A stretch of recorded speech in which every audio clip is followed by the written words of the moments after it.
Welcome to Education Today. I'm John Zish from Armstrong School District. Tonight we're in our third of a three-part series about Teacher in Service Day. In Service is a day of teacher training that brought nearly 500 Armstrong School District teachers to West Shamokin High School near Rural Valley, Pennsylvania. In tonight's segment, you will see a variety of presentations made to the teachers on August 27, 2009. Good morning and welcome back. I hope you all enjoyed your time off despite the dismal, rainy start to the summer that we've had. And by the way, I think you can probably blame that on me because as I was reading the Twilight series this past May, I kept thinking how fortunate I was not to be living in Seattle. And then the rain came and it just kept coming.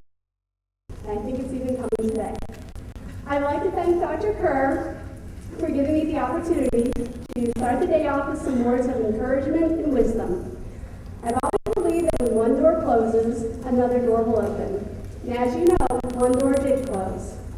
I had some reservations about the new door that opened for me, but I decided to walk through it with an optimistic view. And thanks to the faculty and staff at Catania Junior High who have made me feel welcome, most of my worries are now long gone. I am still concerned, though, about how this merge is affecting everyone. It reminds me of the time when my younger brother and I were fighting over a toy fire truck. We had a really good tug-of-war game going on. I would be pulling as hard as I could, and then he would be pulling just as hard back. This went on for what seemed like an eternity until I had the idea of when it was his turn to pull, I was going to let go. Well, when he pulled really hard. He pulled so hard that when I let go, he went tumbling backwards.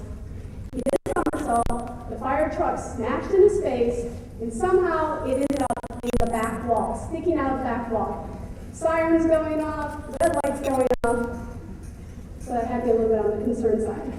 So here I was with a bleeding brother and a fire engine sticking out of the wall. What was a 5-year-old to do? I couldn't decide what I needed to try to fix first, but my brother took care of that when he went screaming off to Mom. That was the day that I discovered Newton's 3 laws of motion and Dad's law of what happens when you put a hole in the wall.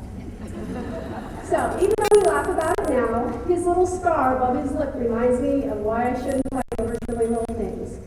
So this afternoon or tomorrow, I hope you will make it a point to stop by and say hi to the new teacher, the administrator or staff member that's in your building, and make them feel welcome. I'm sure they would really appreciate it. And if you're not happy about a certain situation, whether it's how you're going to share your room or how you're going to share material, or if you're not happy with how your schedule worked out, I hope you will be open-minded about the situation rather than leaving a scar behind or a hole in the wall. And finally, here are a few thoughts to start off your school year.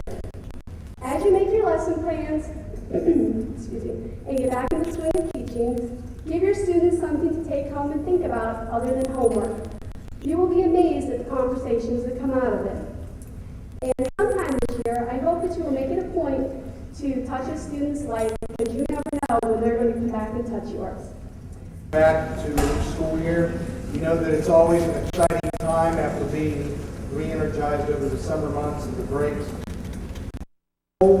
And our job, we continue to be challenged, but in many respects, obviously our profession is very rewarding.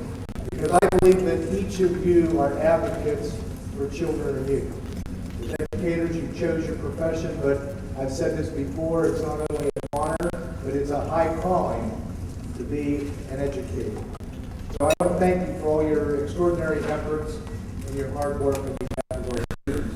I want to make a comment about our board of school directors, as I always do, as well as our administration.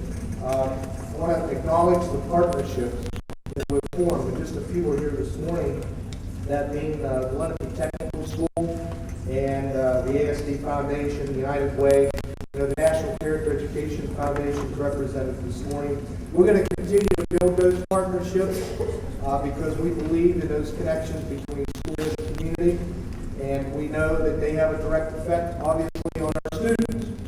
And we look forward to working with each of those partnerships once again. I want to thank Dr. Moss and all the work that she's done in the district the last 5 years. We are embarking on a new venture across the district. Formative assessment will be a goal, and it will in fact become a what I call a way of life.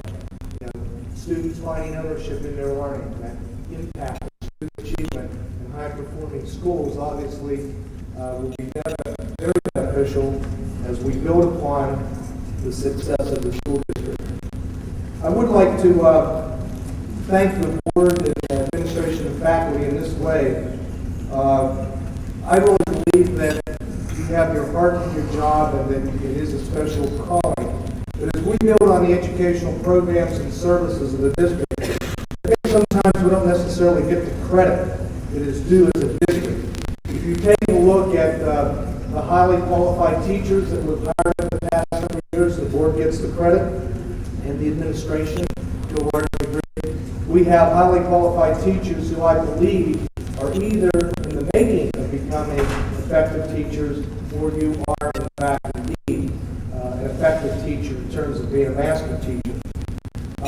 I think that our administration has extraordinary talent in the building. They work very hard on behalf of our students and our parents and our staff. I think they understand the importance of promoting formative assessment practices as we unfold this district initiative. I also want to say a word about the Lenape Technical School administration and staff that's here today. Some of you may know that I'm the superintendent of record for Lenape for the next 2 years. I want you to know that I support this school wholeheartedly, the same that I support across the district, regular education, special education, gifted education, all of the sports programs, music programs that we have, because I believe that Lenape is a school of choice. In fact, I have a niece attending a program this year for the first time as a junior in the ADT program, and she is absolutely excited about the opportunity. She said, "Uncle Bill, they treat us just as adults, and we have every opportunity to engage in our learning." That's coming from an 11th grader. That's what we heard Mr. Rob say. That's what we heard Connie Moss say this morning, that we engage our students. I would love to take an hour, and I know I don't have the time this morning because I'm protective of your time, but I'd love to talk about college and career pathways. I love to talk about the high occupation jobs of the future. That Lenape is engaging on a whole new initiative with energy, and whether it's wind or solar, whether it's biothermal or all the alternatives that might be out there, they're embarking on that going green, and we too need to do that. When I think of the school of choice, I sometimes think that when some of our high school students come through the front doors, they don't necessarily want to be here. And what we need to do is engage them and motivate them to be those 21st century learners as we grow and develop professionally. I would normally take more time to talk about character education. I just want to say a word in addition to what Dave Ray and Elaine Park will be covering this morning with the Caring Habits elementary level. Character education is important to me. It should be for you as well. My goal is to have a comprehensive K-12 character education initiative that just again becomes a way of life. How we show respect and accountability and honesty and integrity towards one another. So you're going to be hearing more and more about that. My last comment is that I really believe in you as teachers. My daughter's a teacher in the Norwood School District. I have a son that's at CalU. He's going to be a junior in the tech ed department, the tech education. And I'm so proud of them because I know what they do and how hard they work, and I know how hard you work for my visitations to your classrooms and your schools. And the last year was last year and a half, so it's been extremely busy for all of us. The administration, my word is that I'm going to get out to the classrooms even more than I have in the past. In conclusion, I want to share and yield most of my time with Dalton Sherman. He's a fifth grade student at Rice Learning Center in Dallas, Texas. And this video indicates or shows that he's speaking to the faculty. And the title of that inspirational speech, and it's delivered in a magnificent way, powerful way, "Do you believe in me?" We'll show the video, and I just have 30 seconds in closing comments. Thank you.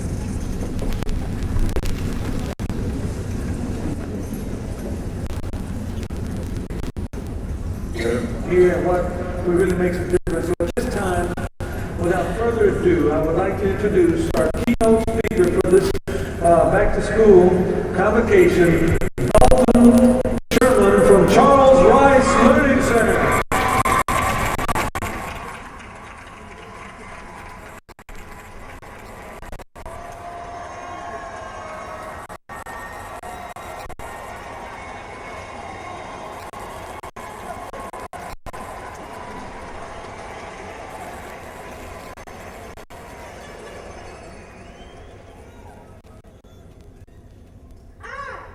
Believe in me. Do you believe in me? Do you believe that I can stand up here, fearless, and talk to over 20,000 of you?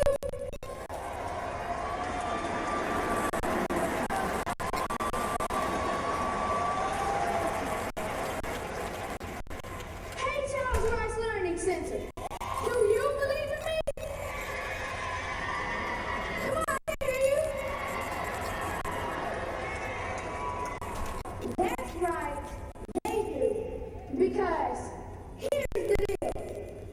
I can do anything, be anything, create anything, dream anything, become anything.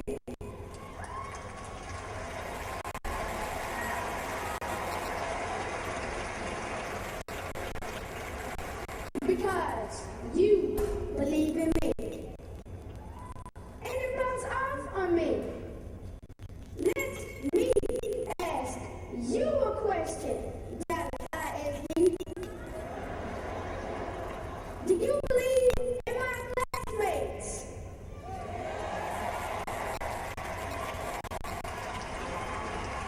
Do you believe that every single one of us can graduate ready for college or the workplace?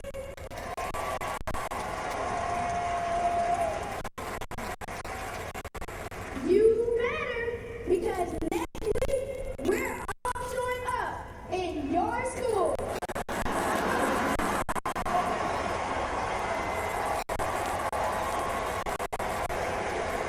All 157,000 of us.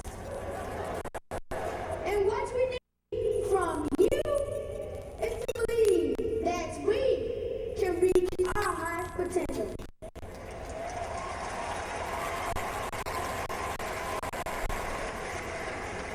No matter where we come from, whether it's sunny South Dallas,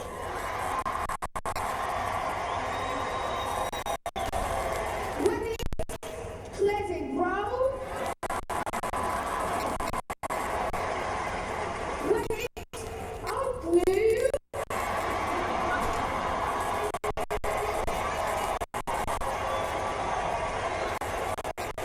or North Dallas, or West Dallas, or whatever, you better not give up on us. No, you better not.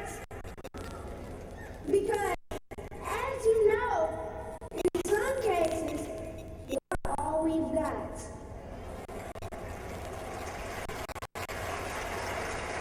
You're the ones who feed us, who wipe our tears, who hold our hands, or hug us when we need it. You're the ones who love us when sometimes it feels like no one else does.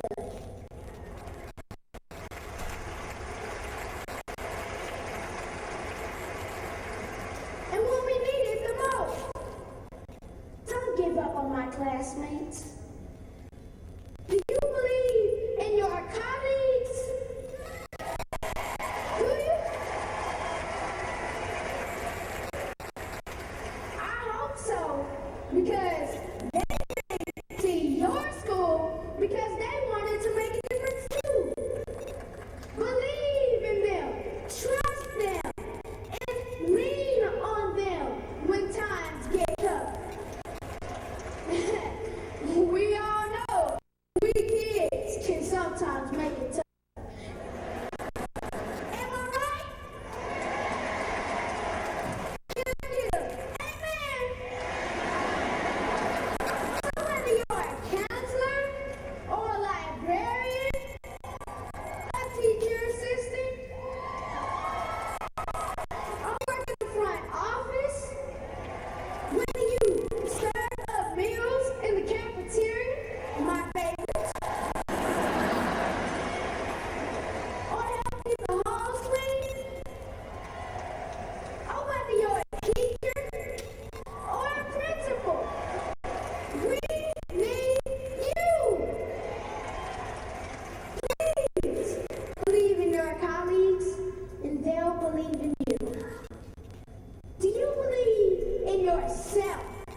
you, on behalf of all the students in Dallas, we need you. We need you now more than ever.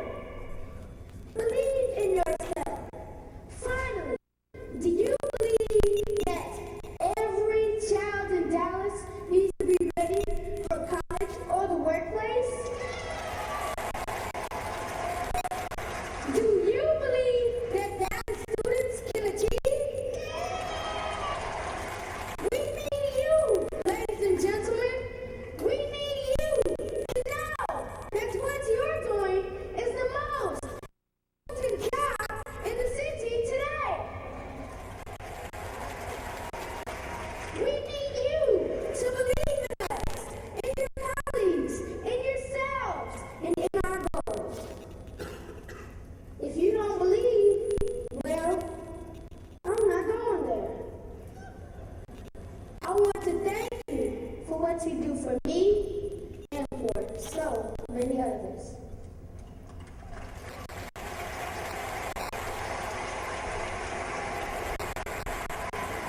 Do you believe in me?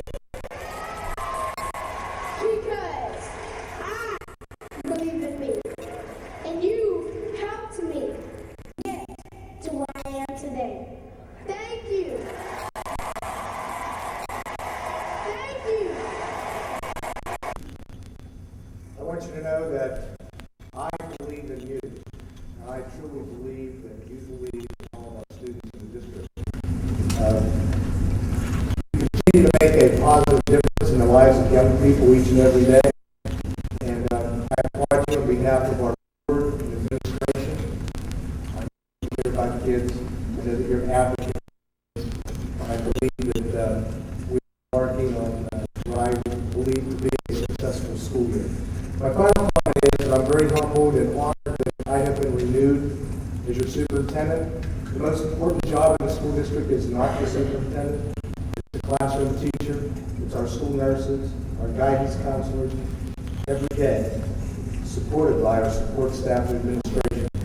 You at the classroom level make the difference. But I want you to know this as I conclude. I'm going to continue to work on your behalf to move this agenda forward in a very positive way, to make sure that we do the best of our students educationally, but at the same time, try to balance all that with all the other responsibilities that we have with budgets and school facilities and food and nutrition services and the whole business aspect of it. But all of you that are key to the educational aspect of the school district, I wish you the best for this school year, and may God bless you and continue in your passion and your desire to be the best teacher, the best educator or administrator that Armstrong School District has ever witnessed. Thank you very much. Have a good season. And thinking about what to talk about for today, I do worry about that, being in front of everybody and trying to give you a meaningful talk, share what we have going on. I was watching The Incredibles probably for the 20th time with my kids this summer. Everybody seen The Incredibles? Well, The Incredibles, we had a group of superheroes. The superheroes were all looked upon as heroes, obviously, in the world. And Mr. Incredible is on the left. And everybody know who she is? Elastigirl. They're going to get married. And on the way to the wedding, Mr. Incredible saved somebody who was trying to commit suicide. But in doing so, injured the man. And he sued.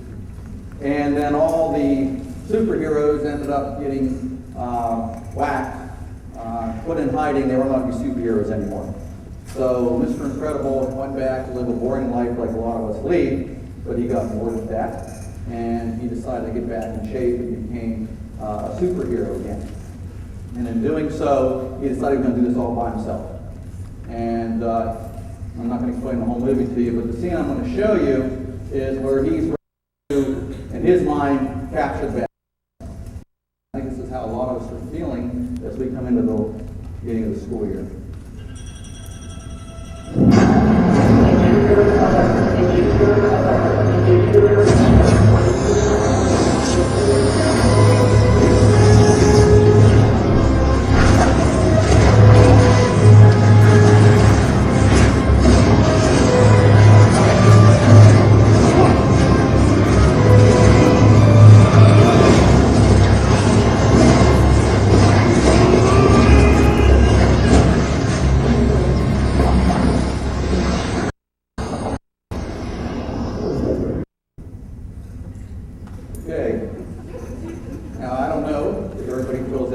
coming today, but one of my concerns, the positions I have now, is that are we overloading?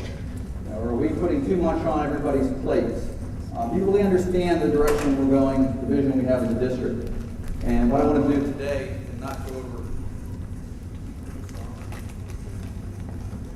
any real specific initiative, just kind of give you an overview of where we see the district is going. A lot of you have had major input in what we're doing, but I want to kind of give you an overall picture. Last year I talked about 21st century learning, kind of like Brad did today, but I want to get into these essential questions that I had up last year. What do all our students need to know and be able to do? What best practice? And I think Connie did an excellent job today. Connie, I met Connie last year. She's amazing in her presentation. I think she's on the money. I think she's on the money in terms of formative assessment. It's not a test, it's the way we do things. And I'll talk about that in a little bit. How do we know our students are meeting, are being successful, and what will we do differently if students are not? Now, this little diagram, I think for some of us, this is what we see going on in our schools in just in terms of the system. Now, down here at the bottom, that's kind of our core instruction. That's what's going on. Then we have all these other little things going on. We have flex time, we have class and a half, we have Title I, we have different reading interventions, we have different math interventions, we have this program, we have that program. And for some people that seems disjointed. Or when Connie started talking about formative assessment, they think, here we go, something else. Or Brad talked about technology, and you go, here we go, something else again. Really, in terms of how you organize it, this is what I see this all being. We have our core instruction. We have what's going on in the classroom on a daily basis. That is the most important thing that happens day to day. You're in the classroom, what Connie talked about with formative, the formative assessment goes through all three of these. That is where we get our kids. If we're struggling, we need to do some interventions. And the programs we have in place are to capture those kids before possibly they go into special education, or we get them back into the core instruction. So the programs we're looking at aren't made, decisions aren't made to look at those programs just because we want to throw something new at you. For example, Read 180 at the secondary level in grades 7 and 8. Over the last 3 years, we've been very stagnant with getting gains in our reading for students in their special education, and also regular ed students. We're just kind of flatlining across the board. Read 180 is a program, very good program, great results. That's why we went with Read 180. It wasn't because we wanted to, this year what we're going to do. Let's justify our jobs, come up with 3 new programs, we'll put on the teachers. So the interventions that we have in place are for specific needs that we see with your help, because it's a lot of the input that you have to us, that we need to put in place. And the formative assessment piece goes through all 3 of those. Now, my predecessor, Dr. Jim Cugini, talked a lot about RTI, and this is really the RTI model that we're talking about here. What are we doing for kids in core instruction? What are we doing kids in Tier 2, which is interventions, and then if the kid ends up in special ed. And this is a diagram that he gave me that talks about, and this is something you may be familiar with in terms of the 3 tiers of RTI. And really RTI, we're trying to get as many kids, keep them in our core instruction so we don't have to move on to Tier 2. Tier 2 is when we have students that are at some risk, and then Tier 3 is our special ed. And the critical features of RTI, which we have in place, which don't go contrary to formative assessment. We have high quality research-based instructions and interventions. We have those in place. We have interventions with increasing intensity. The more the kid needs, the more they get. Obviously then, as we measure, we have a foresight assessment, which we do 3 times a year. The more intense the intervention, the more intense the progress needs to be as we go ahead and make decisions on kids. And then, so Connie did talk about database decision making, and then the whole 3-tier model of instruction. So where have we come? Here's where we're at. I get to share the test scores with you. Unfortunately, the state has not released to us any state averages. So all we have right now are our school's averages. Within your building meetings, you're going to be given your building data. But what I'm going to do is just share the district data with you. That's in the blue and compare it to last year. So I'll let you go ahead and read that. You can see where you're at. Overall, as a district, I think we're making very good progress. Last year I talked about PWatch, which I'm going to do here in a couple of slides. totals of 75% and 79% district-wide respectively. That's very good. If you remember, I think 5 or 6 years ago, we started with the results framework and the school improvement planning. 2002, and this is something to note as we're looking at this slide, district-wide in reading, we're at 59%. District-wide in math, we're at 49%. So this is 2009 data. 16% in reading, 30% in math. Now what's that mean for kids? Looking at about 3,000 kids that are testing, that is 480 more kids this year that meant proficiency or above in reading, and 900 in math. 900. That's unbelievable, the progress we've made as a district. You're doing in the classroom every day. What we're doing is working. I know it's working. We are fine-tuning now. As you go into your building meetings and you look at your getting results plan, we're not throwing that out the door. We are making progress. And as we make more progress, we uncover things that we need to do, for example, like Read 180, to hit the next niche that we haven't hit along the way. That intervention we need to get to that kid that we haven't got to yet. So, phenomenal job. Good job. Give yourselves a hand. That's outstanding. You need to be proud of that. We work hard. Well, that's our show for tonight. I hope you enjoyed our journey through Armstrong School District's Teacher in Service. Please join us again next week for another look at the Armstrong School District. Visit our website for updated news about the district, and have a great week.